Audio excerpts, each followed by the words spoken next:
So the topic is right to equality mentioned in Article 14 to 18. इसमें क्या है, rule of law. Rule of law जो है वो एक कॉन्सेप्ट है जो डाइसी एक जूरिस्ट हुए हैं, उन्होंने दिया है वो कॉन्सेप्ट.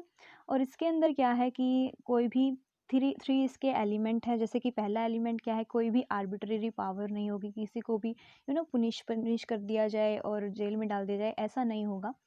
हर कोई इक्वालिटी बिफोर लॉ होगी. हर कोई मतलब चाहे वो ऑफिशियल हो नॉन ऑफिशियल हो, हर किसी को लॉज के बेसिस पर ही ट्रीट किया जाएगा. तो इक्वालिटी बिफोर लॉ जो है वो हमने यहाँ से ड्राइव किया हुआ है हमारे राइट टू इक्वालिटी कॉन्सेप्ट के अंदर. चाहे कैसा भी स्टेटस हो उस पर्सन का, हर कोई इक्वल है, हम सबको इक्वल ही ट्रीट करेंगे. ओके.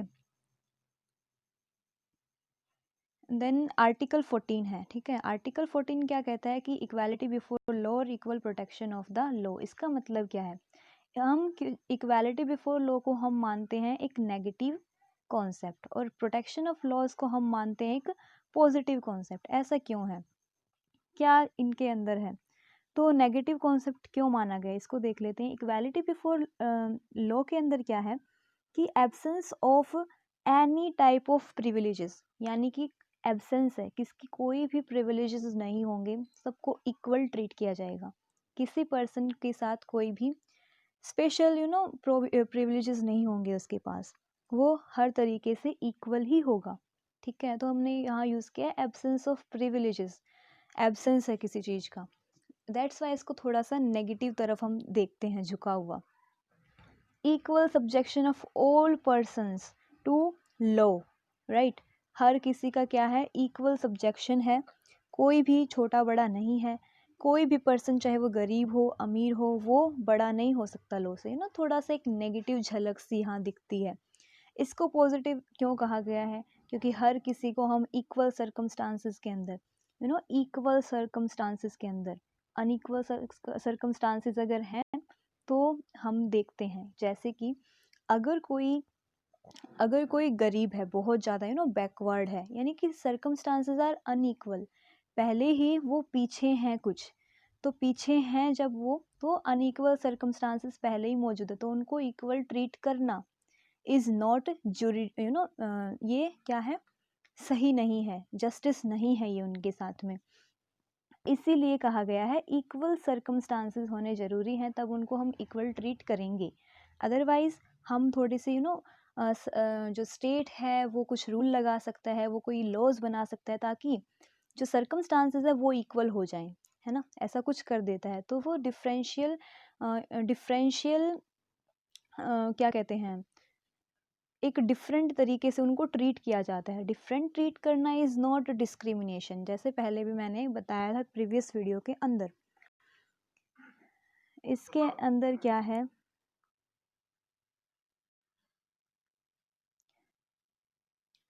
हर किसी के लॉज जो हैं वो सबके लिए सेम होंगे, कोई भी पर्सन लॉज के ऊपर नहीं है. This is equal protection of laws के अंदर आएगा. ठीक है. हर किसी को सेम लॉ सेम ट्रीटमेंट, कोई भी किसी को स्पेशल ट्रीटमेंट नहीं दिया जाएगा. And this statement is under what concept, equality before law. Okay. Laws कोई भी डिस्टिंक्शन नहीं बनाएगा किसी के भी ऊपर. ठीक है. तो this is also equality before law का कॉन्सेप्ट है. उसके बाद क्या है, हम आर्टिकल 15 से जाने से पहले थोड़ा सा एक बार कुछ इक्वालिटी के एक्सेप्शन देख लेते हैं. क्या क्या एक्सेप्शंस हैं इक्वालिटी के, इस राइट के. तो कुछ एक्सेप्शन कैसे हैं, हमने कहा कि छोटा बड़ा कोई भी अमीर गरीब हो, सबको इक्वल ट्रीट किया जाएगा, कोई डाउट नहीं है, सबको इक्वल ट्रीट किया जाएगा. लेकिन आपने सुना होगा कि प्रेसिडेंट के पास और गवर्नर के पास कुछ थोड़े से इम्यूनिटीज़ होती हैं, और वो इम्यूनिटीज़ जो होती हैं वो किस आर्टिकल ने दिया है, दैट इज़ 361 के अकॉर्डिंग वो दी गई हैं. तो जो प्रेसिडेंट और गवर्नर है वो किसी भी कोर्ट को आंसरेबल नहीं है कि वो अपना ऑफिस का काम दिखाए कि हमारे ऑफिस में देखो ये रिकॉर्ड चल रहा है. नहीं, ऐसा कुछ नहीं है. वो उनके लिए अकाउंटेबल नहीं है. कोर्ट उनसे पूछे तो कोई फ़र्क नहीं पड़ता. कोई क्रिमिनल प्रोसीडिंग उनके लिए नहीं हो सकती जब तक उनका टेन्योर है, और कोई उनको अरेस्ट भी नहीं कर सकता, है ना. कोई भी सिविल प्रोसीडिंग नहीं होगी अगेंस्ट प्रेसिडेंट और गवर्नर उसके टर्म के अंदर, राइट। तो किसी के ऊपर भी कोई, एक और पॉइंट है कि किसी के ऊपर भी कोई क्रिमिनल प्रोसीडिंग्स नहीं हो सकती कोर्ट के अंदर in respect of what, publication in any newspaper और रेडियो और television of a true report of any proceedings in either house of parliament, या फिर जो हाउस ऑफ लेजिस्लेचर है स्टेट का। और ये किस आर्टिकल में कहा गया है, आर्टिकल 361A के अंदर। 361A में सॉरी आर्टिकल 361 के अंदर क्या है कि गवर्नर और प्रेसिडेंट की कुछ इम्यूनिटीज़ को बताया गया है। और 361A के अंदर क्या है, थोड़ा सा पार्लियामेंट और लेजिस्लेचर की थोड़ा सा ये बताया गया है क्या उनका इम्यूनिटी है। उसके बाद है कि कोई भी जो पार्लियामेंट का जो मेंबर है ना, तो उसके खिलाफ कोई भी प्रोसीडिंग नहीं हो सकती कि उसने कुछ कह दिया है या फिर पार्लियामेंट के अंदर उसने कोई वोट दिया है कमेटी के अंदर, ऐसा कहा गया है आर्टिकल 105 के अंदर। Okay, so this was about parliament, कि पार्लियामेंट के अंदर कुछ भी हो रहा है तो उसके लिए वो नहीं हो सकती, कार्रवाई नहीं हो सकती उसके ऊपर। और आर्टिकल 194 किसके बारे में कहता है, स्टेट लेजिस्लेचर के बारे में कहता है कि जो स्टेट लेजिस्लेचर है उसके अंदर कोई भी वोट दिया है ये वो, जैसा हमने पीछे ये पहला देखा। तो इसी तरह से इसके अंदर आर्टिकल 194 है स्टेट लेजिस्लेचर के लिए। और पार्लियामेंट में कोई भी प्रोसीडिंग नहीं हो सकती किसी मेंबर के लिए अगर वो वोट डालता है ये वो, अकॉर्डिंग टू 105 के अंदर। 361 के अंदर क्या है और 361 ये दोनों अलग हैं, राइट। हमें जानना ज़रूरी है कि आर्टिकल 14 जो है, जो हमने पीछे डिस्कस किया, तो जो आर्टिकल 14 है वो नहीं अमेंडमेंट उसका हो सकता है, यानी उसको नहीं बदला जाता कि right to equality before law, equal protection of laws, तो इसको नहीं बदला जा सकता। लेकिन इसके साइड में कोई एक आर्टिकल है जो है 31C। 31C एक आर्टिकल आता है जिसके कारण जो 14 है उसका क्या कम हो जाता है या फिर बिल्कुल ही ख़त्म हो सकता है। कैसे कि 31C जो है वो कहता है कि स्टेट के आगे अगर ऐसा कुछ आता है कि वो डेवलपमेंट करना चाहता है लेकिन बीच में कुछ थोड़ा सा वॉयलेशन हो रहा है, आर्टिकल 14 का वॉयलेशन हो रहा है, देन लेट इट बी, होने दो। लेकिन जो अगर जो डायरेक्टिव प्रिंसिपल्स हैं जो स्टेट के वो इम्प्लीमेंट करने हैं तो इसको होने होने दो, हो सकता है, राइट। तो इसीलिए 31C जो है वो एक्सेप्शन है फॉर द आर्टिकल 14। लेकिन ऐसा नहीं है कि पूरा ही अबोलिशन हो जाएगा 14 का। Article 14 is very strong article. 31C जो है वो इसके आगे काफ़ी वीक है, आर्टिकल 14 बहुत ज़्यादा स्ट्रॉन्ग है। लेकिन ऐसा हो सकता है। और एक पॉइंट क्या है कि जो फॉरेन सोवरेंस हैं, यानी कि जो भी डिप्लोमेट्स हैं फॉरेन, तो वो थोड़ा सा इम्यूनिटी लेते हैं अबाउट द क्रिमिनल प्रोसीडिंग्स। और या जैसे यूएनओ है और भी कोई इंटरनेशनल एजेंसीज हैं वो भी डिप्लोमेटिक इम्यूनिटी हम उनकी होती है, जो 14 के लिए कुछ एक्सेप्शन है, राइट। तो इसके कुछ एक्सेप्शन है जैसे कि आर्टिकल 361 जो गवर्नर को देता है और प्रेसिडेंट को देता है। 361A जो कि हमारे पार्लियामेंट और स्टेट लेजिस्लेचर दोनों को देता है। 105 जो पार्लियामेंट के लोग हैं उनको देता है कि वो वोट डालते हैं तो उनके खिलाफ कोई नहीं हो सकती, ये काफ़ी सही भी है। और 194 जो स्टेट लेजिस्लेचर को देता है। और यूएनओ के लिए और 31C के बारे में हमने देखा। तो इसके बाद आता है आर्टिकल 15। ठीक है, आर्टिकल 15 क्या है, कोई डिस्क्रिमिनेशन नहीं होगा on the basis of religion, race, caste, sex और प्लेस ऑफ बर्थ, राइट। तो यहाँ पर हमें देखने को मिलते हैं दो प्रोविजंस इस आर्टिकल की। जो पहला है वो कहता है कि कोई भी डिस्क्रिमिनेशन नहीं होगा किसी भी सिटीजन के साथ में ऑन दीज ग्राउंड्स, इनके अलावा किसी और पर हो सकता है, सिर्फ इनके रिलीजन के ऊपर, रेस, कास्ट, सेक्स और प्लेस ऑफ बर्थ के ग्राउंड पर यानी कि इनके लिए नहीं होगा, बाकी किसी भी साथ में, ये सिर्फ इतने लिए कह रहे हैं, किसी और चीज़ के साथ में हो सकता है डिस्क्रिमिनेशन, राइट।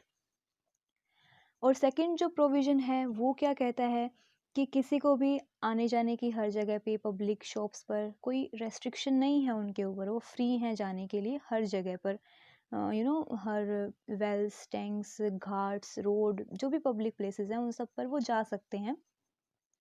इसके भी कुछ 4 एक्सेप्शंस हैं।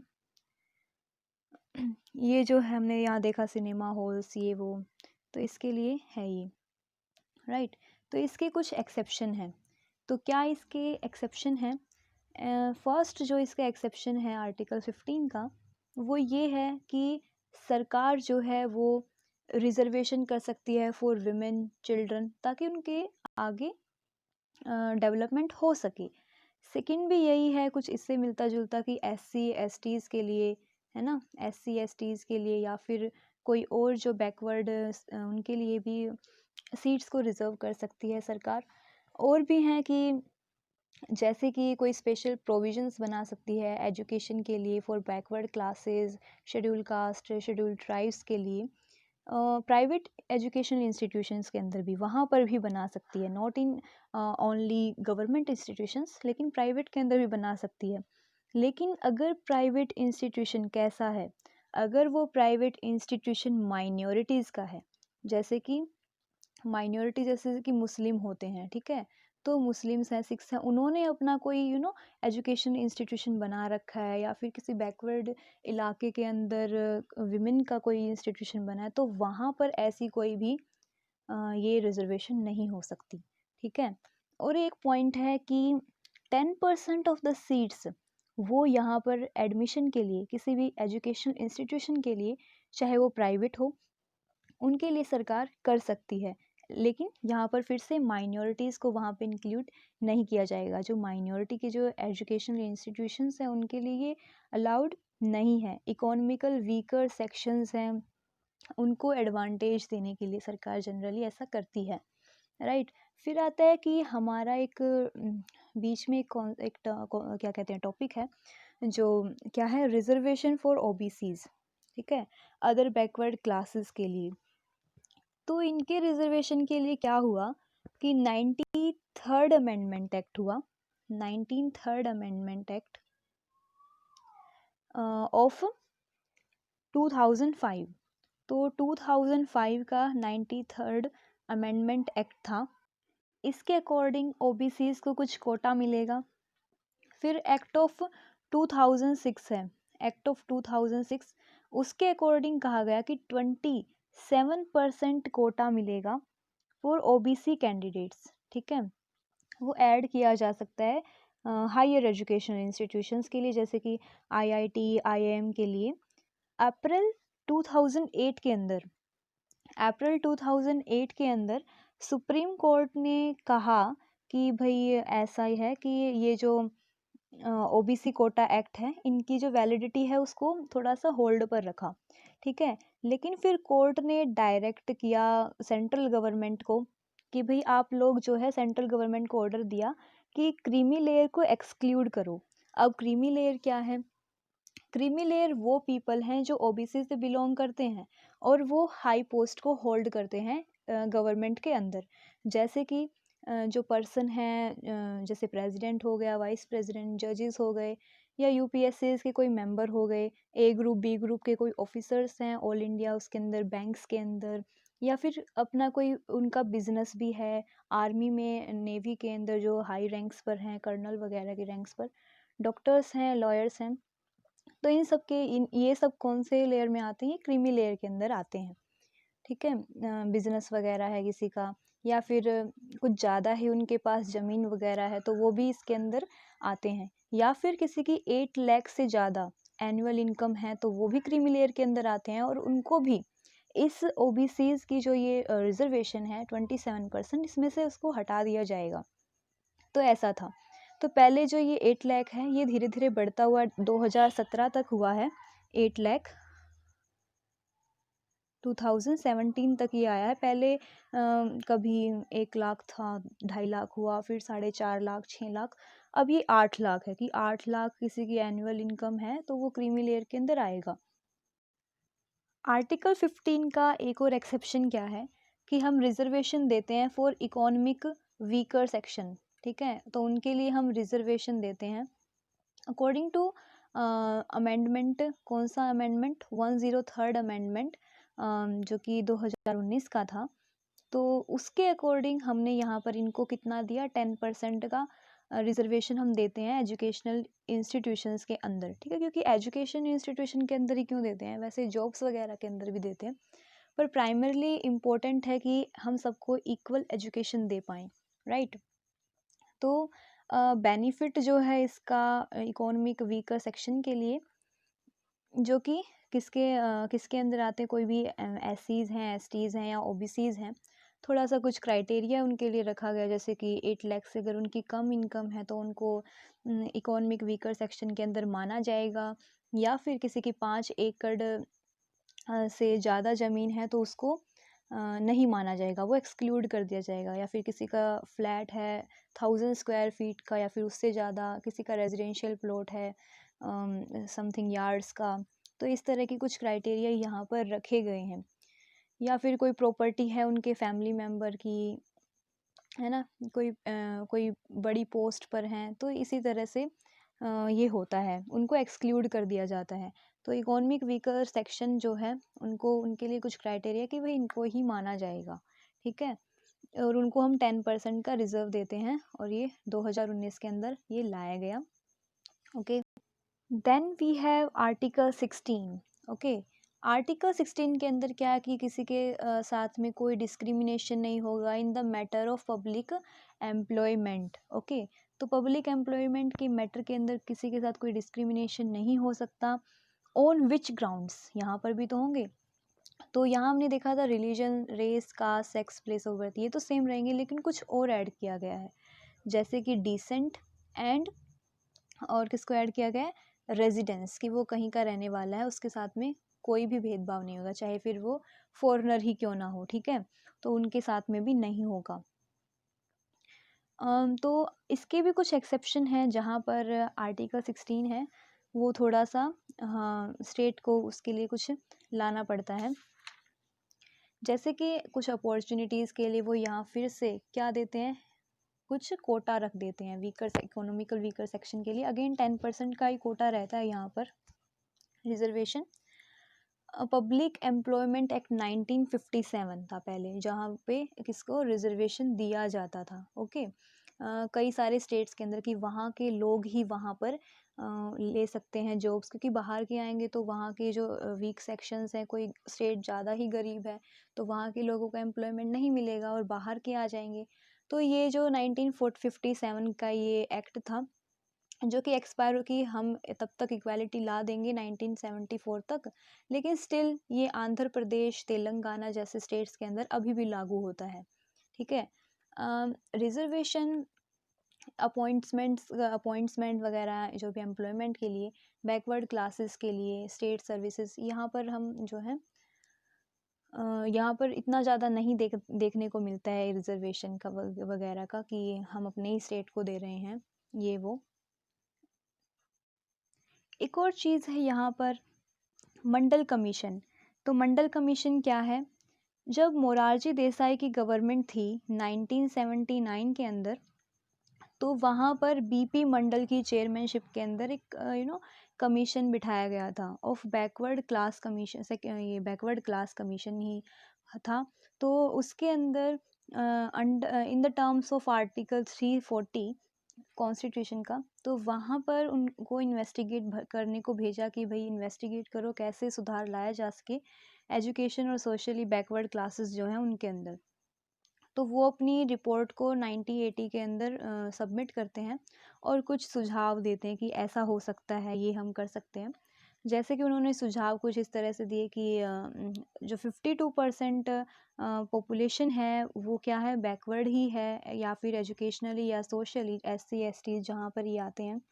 तो इन्होंने कहा कि इन्होंने रेकमेंड किया कि 27% जो गवर्नमेंट जॉब्स है ना वो ओबीसीज के लिए हम कर सकते हैं, ठीक है, ओबीसीज के लिए वो रिजर्व कर दो, ठीक है, और बाकी की जो बची हुई सीट्स हैं 50 - 27 जितना भी रहता है तो वो SC STs के लिए हो जाएंगी, ठीक है, और टोटल जो है वो 50% जो सीट्स हैं वो ओबीसीज SC STs के लिए रहेंगी, ठीक है, और 10 साल के बाद यानी कि 1990 के अंदर, ठीक है, 1990 के अंदर जब VP सिंह की गवर्नमेंट आती है तो वहाँ पर ये रिजर्वेशन डिक्लेयर कर देते हैं ओबीसीज के लिए कि भाई 27% रिजर्वेशन आपके लिए रहेगा, और साथ ही में कुछ उन्होंने कहा कि कुछ इकोनॉमिक क्राइटेरिया भी रहना चाहिए इसके अंदर, क्योंकि ओबीसीज के काफ़ी सारे या फिर वो किसी भी हो सकते हैं, तो ऑफिशियल्स जो होते हैं वो हायर पोस्ट के, तो उनको भी एक्सक्लूड करने को यहाँ बोला गया,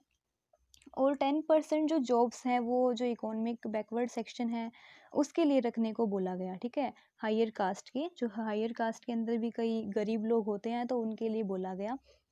अभी मंडल मंडल केस होता है 1992 के अंदर, दिस इज़ 90, तो 1992 के अंदर मंडल केस है, ठीक है, तो वो scope and extent of article 16(4) जो क्या प्रोवाइड करता है, reservation for jobs in the favour of backward classes, तो वो सुप्रीम कोर्ट ने फिर से उसको थोरोली देखा बैकवर्ड क्लासेस के लिए।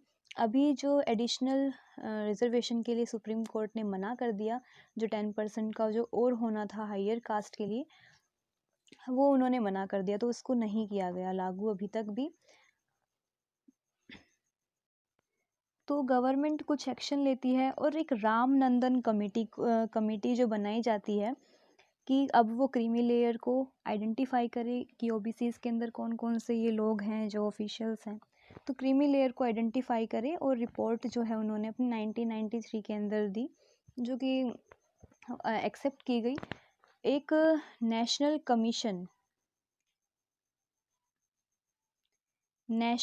Commission for backward classes, right, तो नेशनल कमीशन ये फॉर बैकवर्ड क्लासेस ये एस्टेब्लिश किया गया 1993 में on the recommendation of Ramnandan committee, ठीक है, और लेटर 102 अमेंडमेंट एक्ट ऑफ 2018 जो कि conferred a constitutional status on the commission and also enlarged functions, ठीक है, फॉर दिस पर्पज अमेंडमेंट एक नया आर्टिकल इंसर्ट करते हैं through amendment, article 338B, okay, ये आर्टिकल लाया जाता है कि हम जो है इसकी NCBC की थोड़ा सा फंक्शन बढ़ा देते हैं और इसको थोड़ा सा ज़्यादा इसके पावर को थोड़ा सा बढ़ा देते हैं ये 102 अमेंडमेंट एक्ट था ऑफ 2018। सो नंदन कमेटी की और भी कई सारी रिकमेंडेशन हैं जो कि एक्सेप्ट किए गई, ठीक है, अलग अलग अमेंडमेंट के अंदर, अलग अलग ईयर के अंदर, ठीक है, तो उसके बाद हम 2019 के अंदर जो अमेंडमेंट एक्ट था 103 अमेंडमेंट एक्ट था जो 2019 का, तो उसके अंदर हमने देखा इकोनॉमिकल वीकर सेक्शन के लिए जैसे एजुकेशन के अंदर था वैसा ही पब्लिक एम्प्लॉयमेंट में भी देखने को मिला सेम, कुछ बस वहाँ से एक्सक्लूड कर दिए गए, ठीक है, जैसे कि जो ए ग्रुप के जो लोग होते हैं तो उनको एक्सक्लूड कर दिया गया, कैबिनेट सेक्रेटरीट जो टेक्निकल जॉब्स जिनके पास हैं तो उनको एक्सक्लूड कर दिया गया। फिर हमारा आता है आर्टिकल 17, तो आर्टिकल 17 के अंदर क्या है, अनटचेबिलिटी, बहुत इम्पोर्टेंट, अनटचेबिलिटी को अबोलिश करने की बात की गई है। अनटचेबिलिटी को अबोलिश करना, इसको मेनली यहाँ पर कोई ये इतना ज़्यादा इलेबरेटेड नहीं लिखा गया कॉन्स्टिट्यूशन के अंदर, वहाँ पर हमने इसको बोला है protection of civil rights, right, protection of civil rights act of 1955, ताकि जो ये आर्टिकल इसका स्कोप थोड़ा सा ज़्यादा दिखे, सिर्फ हम अनटचेबिलिटी को नहीं देखें, क्योंकि अनटचेबिलिटी तो होती ही है, लेकिन और भी कई सारी चीज़ें हैं जो फिर इसके अंदर आ जाती हैं जब हम बात करते हैं प्रोटेक्शन ऑफ सिविल राइट्स, कि सिविल के राइट्स की प्रोटेक्शन होनी है। तो एक बार मैसूर हाई कोर्ट ने भी इस बात को उठाया कि ऐसा नहीं है कि सिर्फ अनटचेबिलिटी है वहाँ पर, क्योंकि कई बार जो वीकर सेक्शंस हैं उनके ऊपर सोशल डिसेबिलिटीज़ को इम्पोज कर दिया जाता है कुछ क्लासेस के ऊपर, उनके बर्थ से रिलेटेड, कास्ट से रिलेटेड जो भी होता है। तो it does not cover social boycott of individuals or their exclusion from religious services, right? और साथ ही में एक और आर्टिकल है जो कि इक्वालिटी से रिलेटेड है। हम यहाँ पर इक्वालिटी की ही बात कर रहे हैं बार बार कि सबको इक्वल हैं। इक्वालिटी को कहीं अगर कोई इक्वल नहीं है तो इनको इक्वल करने के लिए कुछ कोशिशें की जाती हैं बाय स्टेट। तो अबोलिशन ऑफ टाइटल्स वो है आर्टिकल 18 के अकॉर्डिंग, कि हम कोई टाइटल्स नहीं देंगे। जैसे कि कोई भी सरकार के अंदर मौजूद है तो कोई वो ज़्यादा खास टाइटल नहीं ले सकता, कोई एक्सेप्ट कोई मिलिट्री है, कोई एकेडमिक डिस्टिंक्शन इनके हो सकता है कि वो ले सकते हैं, लेकिन वो भी क्या है, उनको वो मिसयूज़ नहीं कर सकता, है ना। राजा महाराजा जो भी पहले टाइटल होते थे, दीवान बहादुर, राज बहादुर, इस तरह के, तो वो नहीं ले सकते अब टाइटल। वो क्या है, अब इलीगल हैं वो सारे स्टेटसेस। 1996 के अंदर कॉन्स्टिट्यूशन वैलिडिटी रखी गई किसके लिए, अभी कुछ और भी ज़्यादा हो सकते हैं ना, जैसे भारत रत्न, पद्म विभूषण, ऐसे हम कह देते हैं कि वो पद्म विभूषण है, वो भारत रत्न है, तो उनको कोई स्पेशल प्रिविलेजेस ना मिल जाए, इसके लिए भी थोड़ा सा उठाया गया कि 1996 के अंदर। तो सुप्रीम कोर्ट ने थोड़ा सा होल्ड पर रखा कि 1996 के अंदर कि हम जो है इसके ऊपर थोड़ी सी चर्चा करेंगे कि ये पद्म विभूषण, भारत रत्न जैसे टाइटल्स को रखना चाहिए कि नहीं रखना चाहिए। लेकिन फिर बोला गया कि नहीं, ये सही है, ये आर्टिकल 18 को वॉयलेट नहीं कर रहे हैं, लेकिन इनको सफिक्स या फिर प्रीफिक्स के रूप में नहीं यूज़ किया जाएगा कि हम किसी को बोलने ही लग जाएं कि भारत रत्न दिस पर्सनालिटी, तो ऐसा नहीं हो सकता। इनको किसी भी प्रीफिक्स या फिर सफिक्स के अंदर हम यूज़ नहीं कर सकते।